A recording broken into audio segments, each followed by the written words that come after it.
Assalamualaikum warahmatullahi wabarakatuh. Di sini akan saya melakukan presentasi proposal yang berjudul perancangan game RPG turn-based abad pertengahan Medieval: A Journey in the Middle Age menggunakan Unity Engine dan algoritma pathfinding. Latar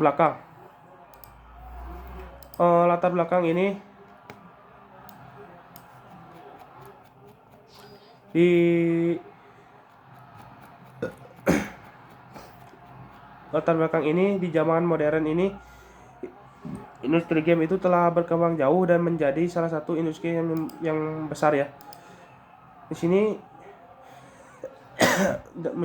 dan menjanjikan untuk mengembangkan suatu pengalaman yang mendalam untuk abad pertengahan, sejarah abad pertengahan, dan dirancanglah game yang bertema Medieval abad pertengahan ini yang ceritanya dibuat seakurat mungkin dengan sejarah aslinya. Lalu yang kedua, identifikasi masalah. Dalam latar belakang masalah ini bisa diambil dalam identifikasi masalah sebagai berikut, yaitu satu, kurangnya penceritaan yang tepat. Game ini akan mungkin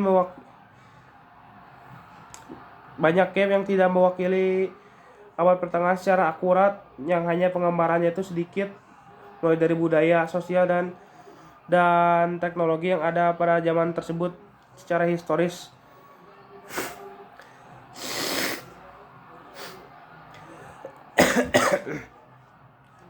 Kedua, tantangan keseimbangan game.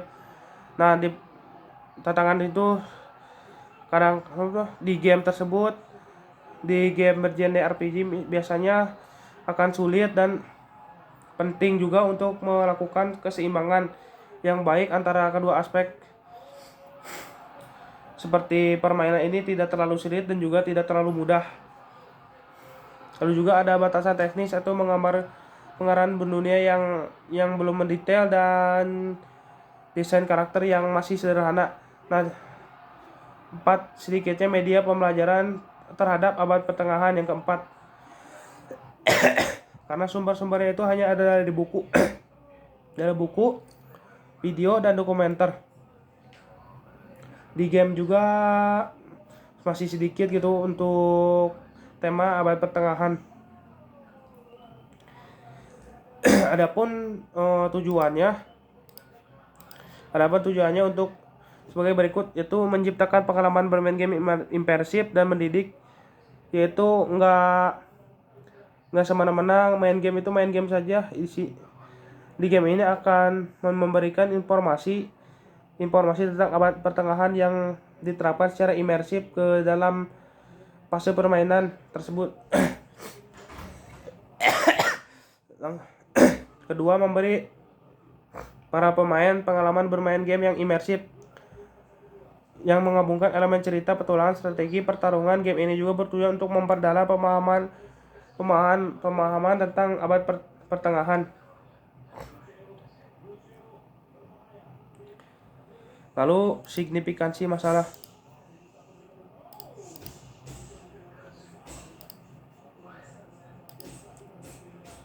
Perancangan game ini memiliki beberapa signifikansi masalah yang penting, antara lain yaitu konservasi dan pengayaan warisan budaya. Sejarah abad pertengahan adalah periode penting dalam sejarah manusia yang berdampak besar pada budaya dan peradaban. Lalu, pendidikan alternatif. Game dengan latar belakang sejarah seperti abad pertengahan ini bisa menjadi alat pengajaran interaktif untuk mempelajari budaya dan sejarah tentang abad pertengahan. Pemahaman lebih baik tentang sejarah. Game ini juga memungkinkan pemain untuk mempelajari sejarah terkhusus untuk era sejarah abad pertengahan. Selanjutnya adalah studi pustaka. Game juga dalam bahasa Indonesia diartikan sebagai aktivitas permainan kompleks dengan aturan dan sistem yang diatur, yang dimana pemain dapat memainkan permainan imajiner, dan pemain juga dapat berinteraksi dalam mekanisme game di dalam game. Lalu pengertian role playing game itu adalah genre di game di RPG juga ada subgenre, yaitu turn based RPG. Yang membedakannya adalah sistem giliran, yang bertarungnya itu per giliran, per pemain atau per karakter yang bisa melakukan aksi saat giliran mereka berlangsung. Lalu metode penelitian, kita melakukan observasi yang untuk observasi ke sumber-sumber yang telah terpercaya untuk yang mencakup game RPG dan juga sejarah abad pertengahan.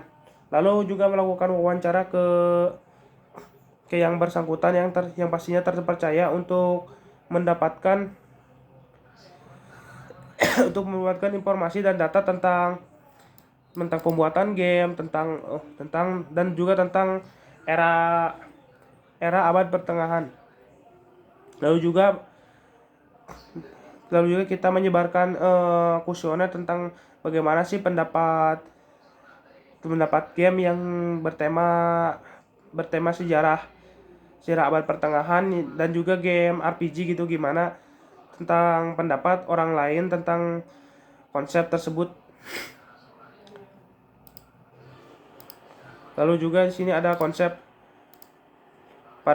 operasi tingkat metode operasional konsep. Ini juga adalah proses mengubah konsep yang abstrak menjadi variabel yang dapat diukur atau diamati secara konkret. Dalam konteks penelitian perancangan game RPG turn based medieval A Journey in the Middle Age menggunakan Unity Engine. Berikut adalah contoh metode operasi konsep tersebut, yaitu pengalaman bermain. Yang pertama, konsep pengalaman bermain, yaitu tingkat pengalaman yang seperti keterlibatan pemain dalam permainan, durasi permainan tersebut, dan juga aksi keputusan yang diambil oleh pemain yang dapat mempengaruhi cerita. Terus yang kedua adalah visual game, itu adalah kualitas grafik, kejelasan tampilan, dan keanekaragaman dalam desain karakter dan lingkungan, kualitas animasi. 3. Konsep elemen naratif dalam game. Kualitas cerita juga akan ditekankan dalam game ini, karena kita akan menghadirkan cerita dan kisah sejarah yang seakurat mungkin ke dalam game abad pertengahan ini.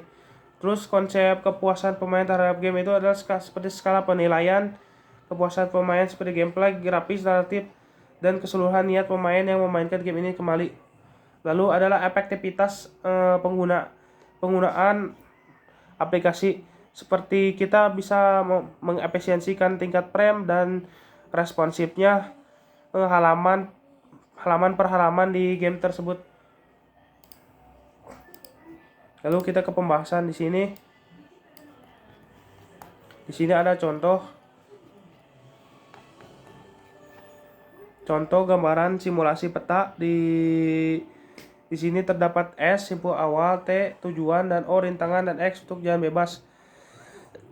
Kita bisa menginisiasikan dengan menentukan simpul awal dan simpul T, terus membuat daftar terbuka dan daftar tertutup, lalu memasukkan simpul awal ke daftar terbuka dengan nilai G0, 0 yang bernilai 0, dan H juga bernilai 0.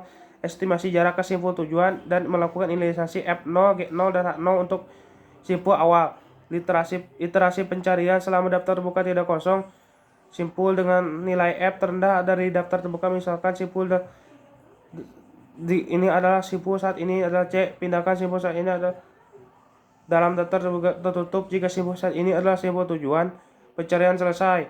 Lanjutkan ke langkah 3. Kita lanjutkan ke langkah selanjutnya. Jika tetangga sudah ada di daftar tertutup, kita bisa mengabaikan tetangga tersebut.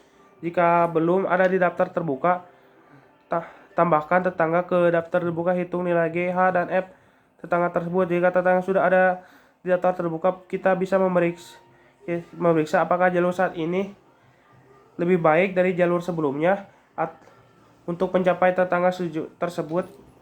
Jika update nilai G dan F tetangga tersebut.